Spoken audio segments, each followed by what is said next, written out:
A very fine morning, dear learners. Let us discuss the theory of critical minimum effort presented by Harvey Lebenstein, an Ukrainian-born American Jewish economist. One of his most important contributions to economics was the concept of X efficiency and the critical minimum effort thesis in development economics. The theory is based on the relationship between three factors that they are per capita income, population growth, and investment.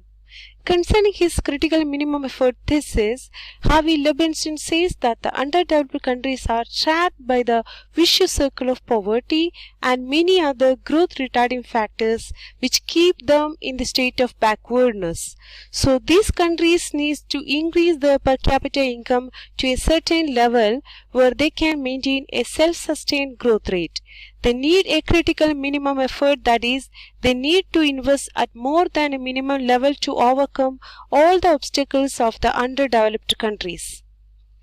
Lebenstein identified population as an income depressing factor or a shock to the current economic system, whereas investment is an income generating factor or a stimulant.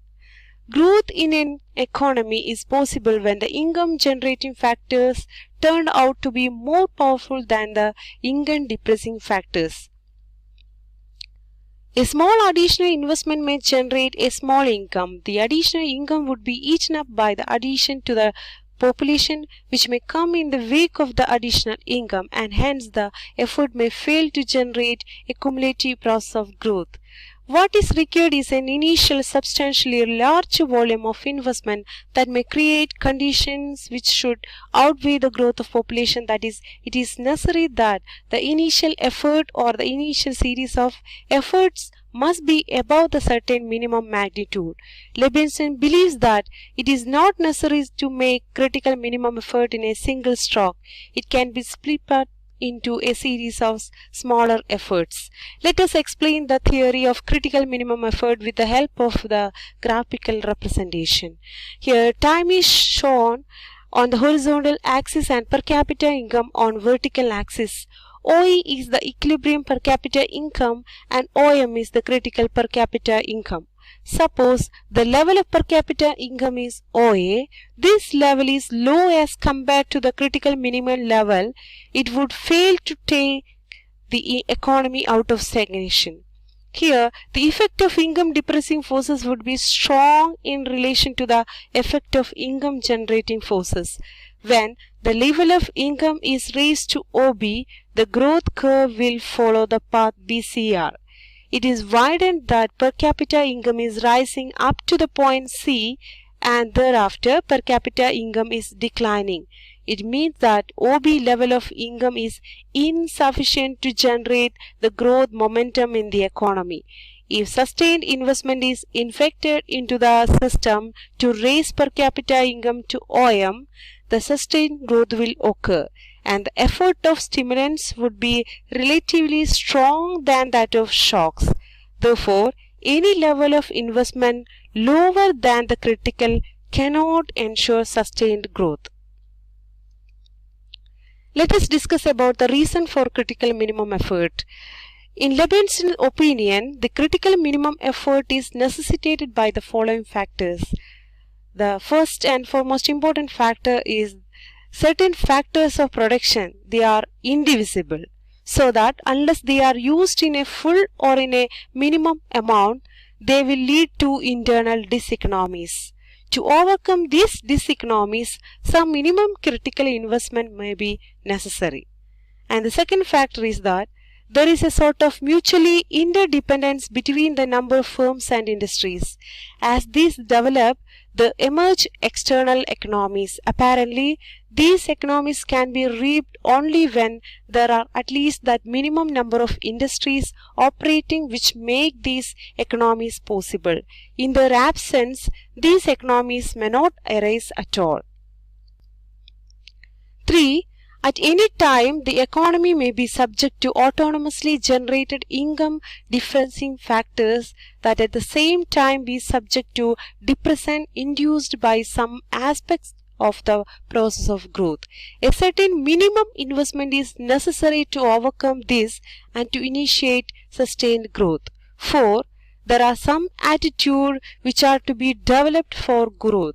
Among those, more important are Western market incentives implying a strong profit incentive, a willingness to accept entrepreneurial risk, and an eagerness to promote scientific and technical process. These attitudes come in only when the economy undertakes same level of investment. The above factors make it necessary that some minimum level of investment is undertaken in an economy to make it possible for the growth promoting process or forces to set in. The investment must be made in sizable lump and not through marginal increments that results from a set of unrelated individual decisions. Let's just move on to the criticism of the theory. The theory is more realistic than the Rosenthal-Rodin's Big Push theory because critical minimum effort can be broken up into a series of smaller effort which can be properly timed to put the economy on the path of sustained growth. However, the theory is open to criticism on the following grounds. 1. Lebenshtein assumes that population increases as the income rises above the subsistence level. Beyond a particular level of income, population declines. This assumption implies that rise in income has a direct bearing on the growth of population. But in reality, this relation is not so simple. Growth of population is influenced by social attitudes, customs, tradition of the people, and not merely by the per capita income. 2. According to Min, the functional relation between per capita income and income growth is not as simple as assumed by Lebenshtein. It is a complex and has two stages. In the first stage, the level of per capita income influences the rate of saving and investment, which in turn depends on the pattern of income distribution and the effectiveness of financial institution in mobilizing saving.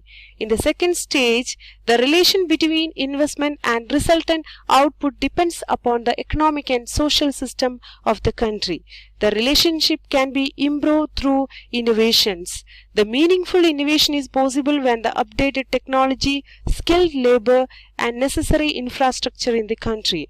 However, these are not available in the initial phase of development and the critical minimum runs into difficulties. 3. In the underdeveloped countries, external forces play an important role in the initial stage of development. This theory does not explain clearly the role of external forces like foreign capital, foreign trade, international economic relation, etc.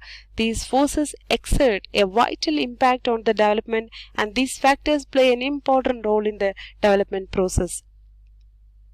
Notwithstanding the above shortcomings, the theory shows the way for breaking vicious circle of poverty. The path of sustained growth is not even and smooth. It is rather difficult and complex one. The minimum efforts are essentially required to overcome the difficulties and achieve sustained growth, which is the ultimate objective of a development strategy. Thank you for watching.